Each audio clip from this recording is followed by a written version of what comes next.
பேருதான் தங்கம், ஆனா செஞ்ச வேலை எல்லாமே பித்தளை. 2021 திமுக ஆட்சியில கடன் சுமை 10 லட்சம் கோடி ரூபாயா அதிகரிச்சதுக்கு காரணமே நிதியமைச்சர் தங்கம் தென்னரசுவோட நிர்வாக திறமையின்மைதான். மாநில கடன் சுமை அதிகரிப்பு. 2021 மே மாதம் திமுக ஆட்சிக்கு வந்தப்ப தமிழ்நாட்டோட மொத்த கடனே 4.5 லட்சம் கோடி தான். கடந்த 5 வருஷத்துல தமிழ்நாட்டோட கடன் சுமை 9.5 லட்சம் கோடியா அதிகரிச்சிருக்கு. ஒரு மாநிலத்துல கடன் சுமை அதிகமானாலே அது மிகப்பெரிய பாதிப்பை ஏற்படுத்தும்.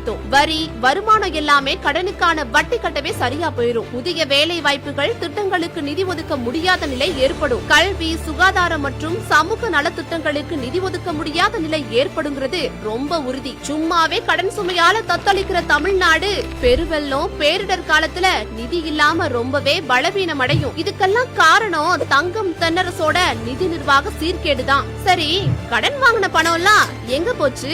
5 லட்சம் கோடி கடனா வாங்கின பணத்துல வெறும் 31% மட்டும்தான் கட்டமைப்பு வசதிகளுக்காக செலவு பண்ணிருக்காங்க. மிச்ச பணம் எல்லாத்தையும் பழைய கடனை அடைக்கிறதுக்கும் வட்டி கட்டுறதுக்கும் அன்றாட செலவுகளுக்கும் பயன்படுத்தி இருக்காங்க.